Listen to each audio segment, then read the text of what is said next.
صلى الله عليه وصحبه وسلم يا علي لا تجهر بقراءتك ولا بدعائك حيث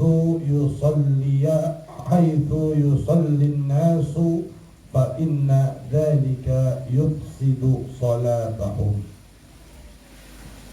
أيها المحترمون hadirin hadirat muslimin wal muslimat wabil khusus sahibul bait, Bapak Dea beserta keluarga, mudah-mudahan kita semua yang hadir, mudah-mudahan dosa-dosa kita diampuni oleh Allah Subhanahu wa ta'ala, dan semoga kita termasuk orang-orang yang berzikir kepada Allah Subhanahu wa ta'ala. Amin ya rabbal alamin. Kita melanjutkan satu hadis daripada kitab Wasiyatul Mustafa, yang mana di situ Rasulullah sallallahu alaihi wasallam mengatakan kepada Sayyidina Ali bin Abi Thalib, halaman berapa? Halaman 31 ya. Halaman 31. Ya Ali la tajhar. Wahai Ali, jangan mengeraskan. Apa yang dikeraskan? Suara maksudnya. Biqiraatika, di saat engkau sedang membaca Al-Quran. Wala bidu'aika, dan di saat engkau berdoa. Kenapa hal itu dikatakan oleh Rasul jangan keras? Haitsu yusallin nasu fa inna dzalika yufsidu salatahum. Karena kata Rasulullah sallallahu alaihi wasallam, jangan mengeraskan di saat baca Quran atau berdoa itu ketika ada orang-orang yang sedang sholat. Sesungguhnya suara keras yang kalian baca daripada Quran atau doa yang kalian panjatkan itu bisa mengganggu daripada kehusyuan sholat seseorang. Paham ya maksudnya? Jadi kalau kita rinci secara satu persatu, hukum mengeraskan membaca Al-Quran itu hukumnya boleh, tidak dilarang. Ya, mengeraskan membaca Al-Quran itu hukumnya boleh, dengan catatan tidak mengganggu kepada orang. Ya, tidak mengganggu kepada orang, apalagi orang yang terganggu itu orang yang juga sedang munajah kepada Allah Subhanahu wa ta'ala. Nah, jadi jangan mengeraskan, nah, karena itu bagian daripada adab.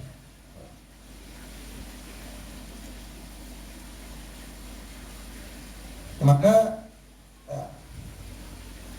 seandainya ada orang yang membaca Al-Quran tadi atau berdoa tadi keras, kemudian ada di dekatnya orang yang sholat kemudian terganggu karena bacaannya tadi sehingga membaca Fatihahnya salah-salah, karena terganggu konsentrasinya, maka itu dihukumkan seperti menyakiti dan mengganggu orang lain.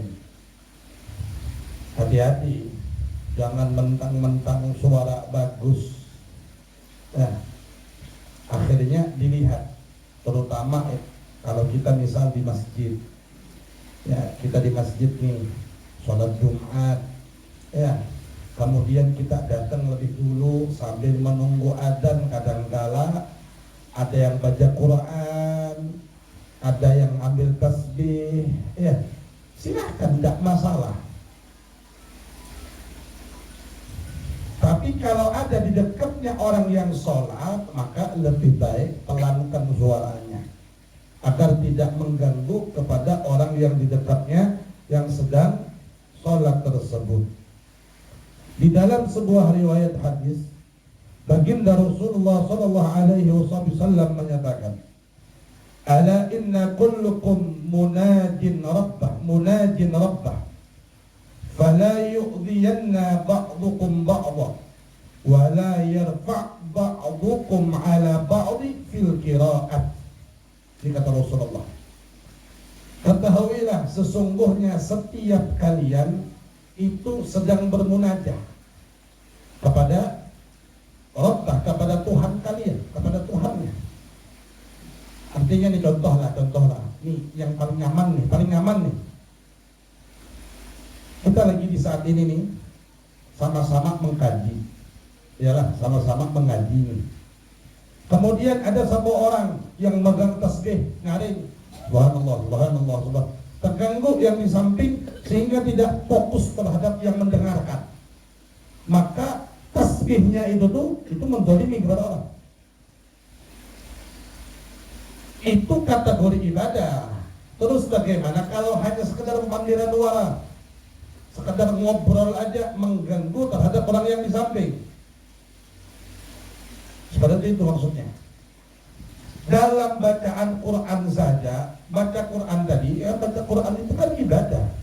Sholat juga ibadah. Makanya kata Nabi, ala inna kullukum munajin rabbah. Ketahuilah sesungguhnya setiap kalian itu sedang bermunajat kepada Tuhan kalian. Maka fala yu'dhiyanna ba'dukum ba'dha, maka janganlah sebagian kalian menyakiti atau mengganggu daripada sebagian yang lainnya. Itu dalam ibadah lah dikatakan mengganggu. Terus bagaimana kalau seandainya mengganggunya bukan dalam urusan ibadah, memang mengganggu ya? Kita kadang-kadang temukan di pengajian ya, di masjid asing kepanderan terganggu orang ya, yang baca Quran akhirnya biasanya yang terganggu baca Quran itu pas tadarusan di masjid-masjid malam bulan Ramadan, yang di dalam lagi baca Quran Bismillahirrahmanirrahim wadduha wallaili idza saja. 3 meter bubuhannya makan wadai, minum teh, es pepandiran. Pak kada mengganggu nih sambil baca Quran noleh wadai kalau habis. Dalam urusan ibadah sama ibadah saja itu kategorinya mengganggu. Apalagi mengganggunya mutlak bukan urusan ibadah. Ini makanya kata Nabi, artinya di sini memberikan pemahaman kepada kita, walaupun dalam urusan ibadah jangan sekali-kali mengganggu orang lain. Majelis, termasuk majelis. Makanya kita majelis jangan sampai tengah malam, karena takut mengganggu orang yang sedang mau istirahat. 9:30 sedang sudah, untuk jam 10 itu disenyumi bantal dah semua, kan begitu. Wala yarfa' ba'dukum ala ba'di fil qira'ah, dan janganlah meninggikan salah satu di antara kalian di dalam bacaan terhadap yang lainnya. Bakal kencangan ya, kalau bahari mengencang baca Maulid Syarafal Anam dulu lah, tapi bukan untuk saling menyakiti, saling semangat. Kalau ini maksudnya menyakiti, mengganggu. Maulidan, sholawakan sampai jam 1 malam, nggak bisa tidur tetangganya, itu menyakiti namanya. Walaupun sholawatan, hatta sholawat, sampai mengganggu sama tetangganya, nggak bisa tidur. Apalagi yang dangdutan, yang nyata-nyata ibadah saja dikategorikan mengganggu. Makanya kita itu dalam urusan ibadah itu ada ibadah antara kita kepada Allah, disebut dengan hablum minallah. ada ibadah kita interaksi dengan sesama kita, disebut dengan hablum minan nas. Nah, makanya ya, kita ini panutan kita itu nggak ada yang lain. Nabi SAW. Ya, ini bulan Maulid sedikit. Nah, ini pembahasan hadis tadi kiranya sudah cukup dulu. Ya, intinya di dalam urusan ibadah jangan sampai mengganggu kepada orang lain, sekalipun kita kategorinya ibadah. Nah, adapun ini berkenaan di bulan Maulid, bulan kelahiran Nabi SAW. Di dalam nazam Aqidatul Awam, bagaimana di situ disebutkan di dalam nazamnya, di dalam baitnya, Nabiyuna Muhammadun qad ursila lil alamin rahmatan wa fadla. Nabi kita Muhammad sallallahu alaihi wasallam itu telah diutus untuk seluruh alam. Jadi mungkin kita sudah paham. Kemudian rahmatan wa fadla lil alamin, rahmatan wa fadla, untuk seluruh alam sebagai rahmat. Nah, kita kadang-kala kurang paham tentang rahmat. Rahmat itu seperti apa sih? Kenapa hanya Nabi Muhammad yang disebutkan oleh Allah sebagai rahmat? Kenapa tidak nabi-nabi yang lain tidak disebut sebagai rahmat kepada seluruh alam? Kenapa? Sebab Nabi Muhammad itu semua orang bisa mengikuti. Kalau seandainya Allah sebutkan Nabi Sulaiman menjadi rahmat yang harus diikuti, kira-kira banyak di antara kita yang tidak bakal bisa mengikuti. Kenapa? Nabi Sulaiman, contohnya kayak gini. Kita dengan seorang guru, ya, maka apa yang disampaikan oleh guru selagi itu tidak bertentangan dengan syariat yang dibawa oleh Nabi Muhammad, maka kita taat. Dan sikap yang dilakukan oleh seorang guru, apalagi sikap itu sumbernya mencontoh dari Nabi Muhammad, maka kita pun harus mengikutinya, kan begitu. Nah, seandainya kita punya guru tadi, anggaplah Nabi Sulaiman tadi. Nabi Sulaiman tadi kita tahu Nabi yang paling kaya. Ya, bahkan Nabi Sulaiman itu pernah meminta izin kepada Allah untuk mengetahui bagaimana memberi makan seluruh makhluk yang Allah ciptakan. Izin Nabi Sulaiman kepada Allah, sanggup memberi makan bukan hanya bangsa manusia dan jin, bahkan binatang semua dikasih makan sama Nabi Sulaiman. Orang kaya. Kira-kira kalau Nabi Sulaiman jadi rahmat, kita bisa nggak ngikutin? Hah? Nggak bakal bisa, terutama orang yang tidak punya. Jangankan orang yang tidak punya, orang yang punya pun belum tentu bisa ngikuti Nabi Sulaiman. Makanya tidak bisa nabi-nabi yang lain dijadikan sebagai rahmat. Sebagai rahmat bagi alam semesta, nggak bisa. Atau nabi yang nabi yang lain, misal Nabi Isa, misal Nabi Isa itu nabi yang paling fakir, seumur hidup punya baju cuma 2 lembar. Kira-kira kita bisa ngikutin Nabi Isa punya baju 2 lembar? Boro-boro 2 lembar, seminggu malah 2 baju beli.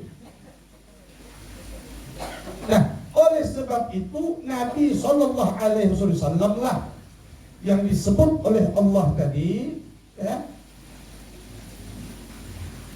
bahwasanya Nabi Muhammad itu lil alamin, rahmatan wa fadla. Lil alamina rahmatan wa fadla. Bagi alam semesta itu rahmat dan memiliki keutamaan. Sekarang Nabi Muhammad, contoh misal di dalam rumah tangga. Nabi Muhammad di dalam rumah tangga di saat pulang dari berdakwah, tanya kepada istrinya, ada makanankah? Ujar Sayyidatuna Aisyah, ya Rasulullah, beberapa hari sudah dapur ini kena asap. Maka ujar Rasulullah, kalau kayak itu aku puasa. Ada nggak yang mengikuti seperti itu? Ada, banyak. Mau orang kaya, mau orang miskin bisa ngikutin. Tergantung bagaimana dia cinta sama Nabi Muhammad untuk menjadikan Nabi Muhammad sebagai teladan. Dan kita diperintah oleh Allah untuk menjadikan Nabi Muhammad sebagai panutan. Kita diperintah mengikuti Nabi Muhammad zahiran wa batinan, mengikuti Nabi sallallahu alaihi wasallam. Sami'na wa ata'na sama Nabi, apa yang dilakukan oleh Nabi itu yang dilakukan.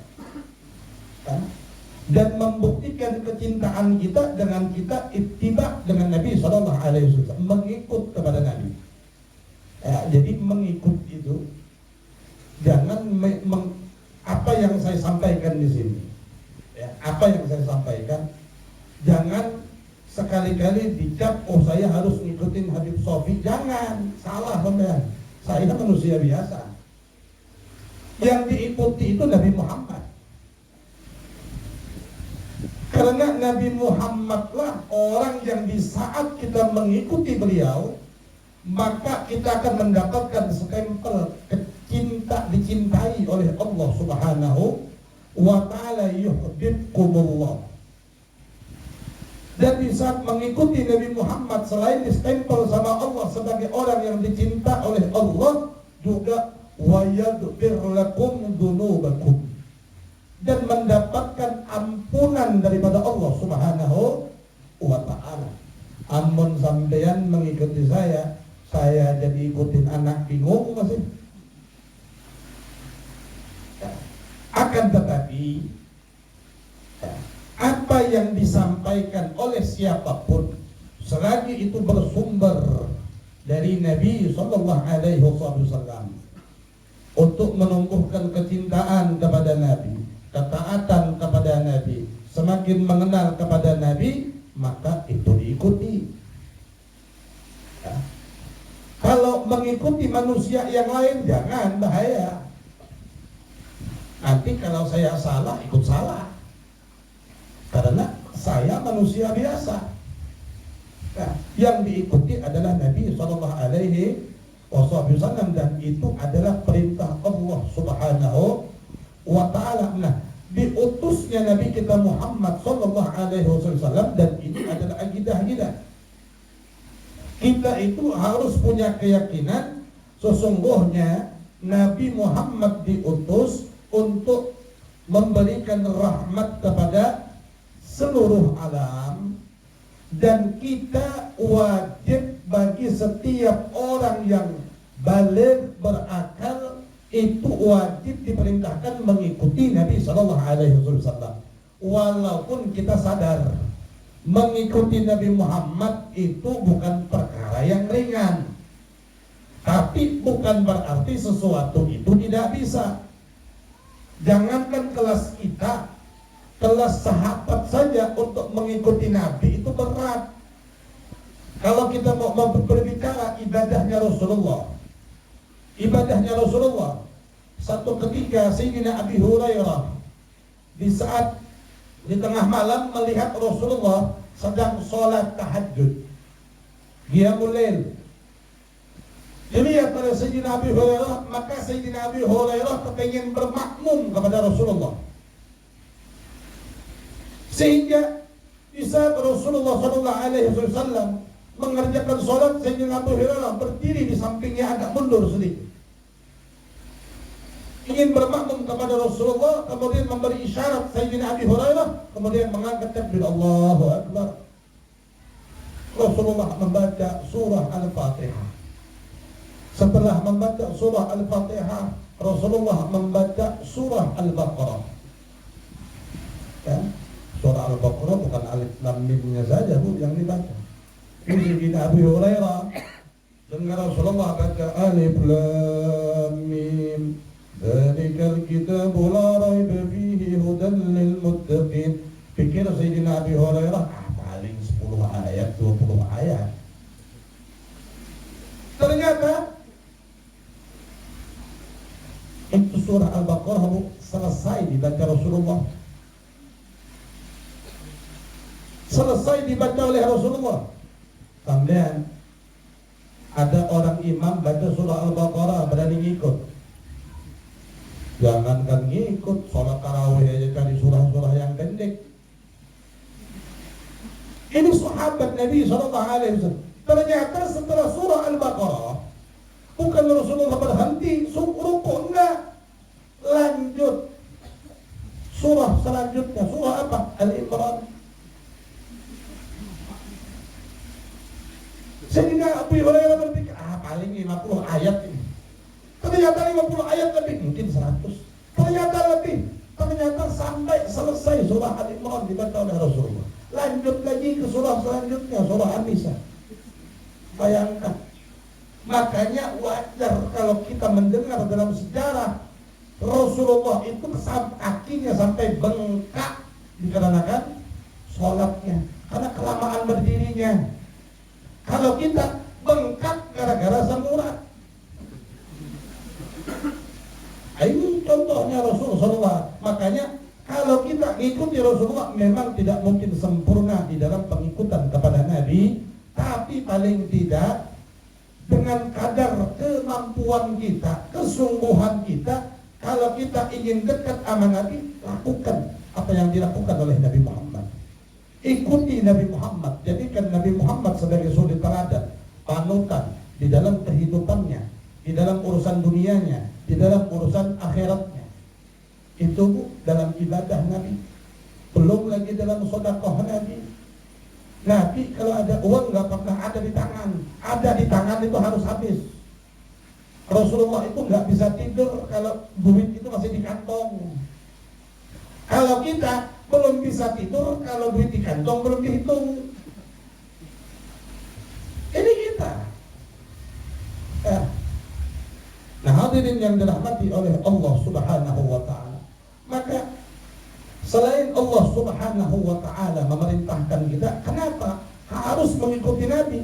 Sebab Allah sendiri yang sifatkan bahwasanya Rasulullah itu adalah uswatun hasanah. Siapa lagi kalau bukan mengikuti akan Nabi sallallahu alaihi wasallam. Dan mengikuti Nabi ini alamatul hub, tanda orang yang cinta itu adalah mengikuti Nabi. Ya. Saya berbicara di sini bukan berarti Habib ini paling mengikut kepada Nabi. Saya pun masih tahap belajar. Apa yang bisa menyenangkan Nabi, apa yang bisa dikerjakan sebagaimana yang pernah dilakukan oleh Nabi, walaupun tidak sempurna, paling tidak lakukan. Untuk apa? Membuktikan kita sebagai orang yang mengikuti Nabi, dan agar kita berharap kita diakui oleh Nabi SAW sebagai umatnya. Karena predikat umat Nabi Muhammad itu, kita dapat gelar predikat umat Nabi itu paling untung. Kenapa paling untung? Yang memuliakan umat itu Allah sendiri yang sebut di dalam Al-Quran. Kalian, kata Allah, adalah sebaik-baik umat yang dikeluarkan, ya? Dikeluarkan di atas muka bumi, sebaik-baik umat. Tapi Imam Busiri di dalam Qasidah Burdah mengatakan apa? Predikat umat yang kau dapat bukan berarti sebab kau yang mulia. Bi akramir rusuli kunna akramal umami. Ya. Bi akrami rasuli kunna akramal umami, kata Imam Busiri dalam qasidah burdahnya. Kemuliaan yang dimiliki oleh Rasulullah, dengan kemuliaan itulah sehingga umatnya pun dimuliakan oleh Allah Subhanahu wa ta'ala. Orang menjadi umat Nabi Muhammad itu senang. Kenapa enggak senang? Orang Nabi aja kepengen jadi umat Nabi Muhammad. Nabi Musa di saat melihat ada satu umat yang sangat mulia di sisi Allah, yang luar biasa pangkatnya, sampai-sampai Nabi Musa mohon agar apa? Agar didirikan umatnya Nabi Sallallahu Alaihi Wasallam. Nah, kita dijadikan sebagai umat tanpa meminta, tanpa memohon kepada Allah, dan kita hanya diminta oleh Allah Subhanahu wa ta'ala cuma satu, ikuti Nabi Muhammad. Baik dalam sisi syariat yang dibawa oleh Nabi, terlebih juga pelaksanaan di dalam sunnah-sunnah yang diajarkan oleh Nabi Sallallahu Alaihi Wasallam. Hadirin hadirat muslimin wal muslimat yang dirahmati oleh Allah. Mungkin ini sedikit yang bisa disampaikan. Mudah-mudahan melalui hadis yang dibaca tadi ya, dari kitab Wasiyatul Mustafa, yang mana peringatan dari Rasulullah agar kita la tajhar, jangan mengeraskan di qiraatik, di saat membaca Al-Quran, wala du'aik, dan di saat berdoa. Itu adalah salah satu bagaimana kita bisa mengamalkan. Satu hadis itu diamalkan. Berdoa mengkadada orang karena bapak dinyari, kada mengganggu orang. Tapi di saat banyak orang, jangan.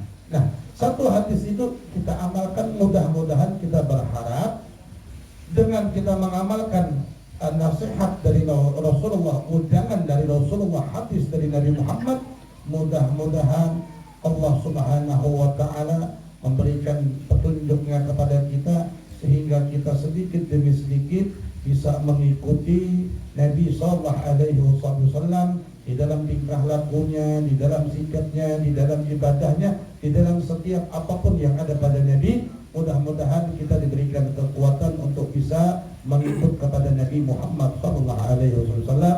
Amin ya rabbal alamin. Kita minta sedikit kepada Syekh Ali Al-Qadar untuk menyampaikan tausiah.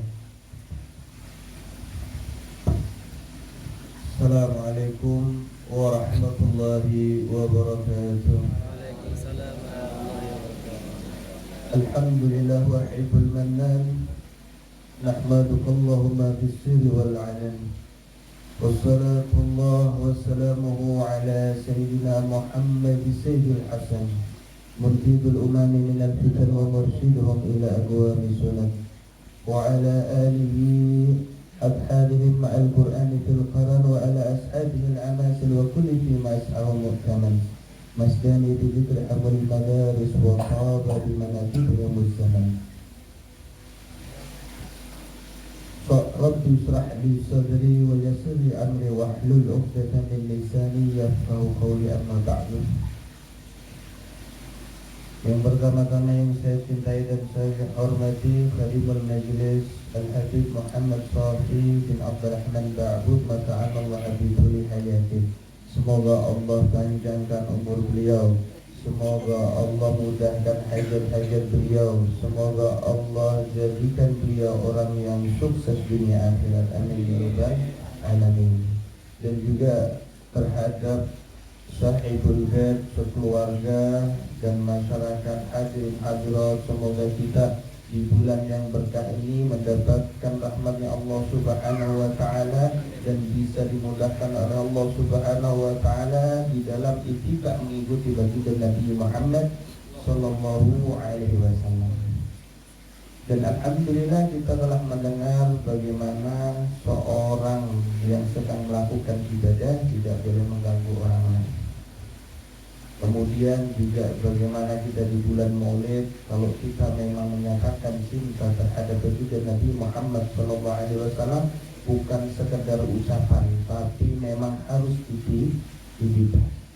Dan contoh dalam masyarakat umum, Ketika kita cinta terhadap orang, seumpamanya dia mengidolakan daripada artis, paling fashionnya aja ngikutin, gaya rambutnya ngikutin, gaya bicaranya mengikuti. Nah begitu juga ketika kita menyatakan cinta terhadap Nabi, bukan cuma kalimat saya suka, saya cinta dengan lantunan kata-kata, tapi bukti daripada cinta adalah ini. Dan jadikan Nabi Muhammad SAW satu-satunya panutan, dan jadikan Nabi Muhammad SAW satu-satunya makhluk yang kita rindukan. Karena para salafun saleh, para orang-orang soleh, para sahabat tabi'in, mereka saking cintanya kepada baginda Nabi Muhammad SAW, keindahan surga pun tidak mengalahkan cintanya, tidak mengalahkan rasa nyamannya ketika bersanding dengan baginda Nabi Muhammad SAW. Dan itu salah satunya dikatakan oleh Al-Habib Ali bin Muhammad Al-Habsyi, pengarang daripada Sittudurah. Beliau mengatakan, "Ijannati masyaqani min qasdiha illa liqauni hibbi fiha khayyana." Di dalam surga bukan fasilitas Allah yang aku rindukan, yang aku cintai. Ini bukan merendahkan fasilitas yang Allah berikan. Daripada bidadari, namun kita berpikir bidadari apa? Udah bunga, elok parasnya, ramah, ada suka bermamai. Beda lawan yang di rumah. Tapi insya Allah ibu-ibu yang di sini menjadi bidadari yang taat terhadap suami. Ya Pak. Kalau taat aja, kalau ini jangan. Nah kalau kita pikirnya seperti itu, surga bidadari yang indah, Al-Kautsar, telaga, kemudian istana yang megah yang Allah berikan, bukan. Habib Ali bin Muhammad Al-Habsyi tidak merindukan hal seperti itu. Illa liqauni hibbi fiha khayyan. Tapi yang aku rindukan adalah siapa yang bersemayam di dalam surga, yaitu baginda Nabi Muhammad sallallahu alaihi wasallam. Begitu luar biasa bagaimana akibatnya Al-Habib Ali bin Muhammad Al-Habsyi. Dan begitu juga dengan salah satu sahabat yang bernama Ja'far At-Tayyar, yang beliau di medan peperangan tumbang syahid dan terpotong kedua tangannya. Allah gantikan dengan kedua sayap. Allah berikan kebebasan dia terbang seperti malaikat, melihat surga, keindahan luar biasa karena pengorbanan dia, tapi tidak melupakan baginda Nabi Muhammad sallallahu alaihi wasallam.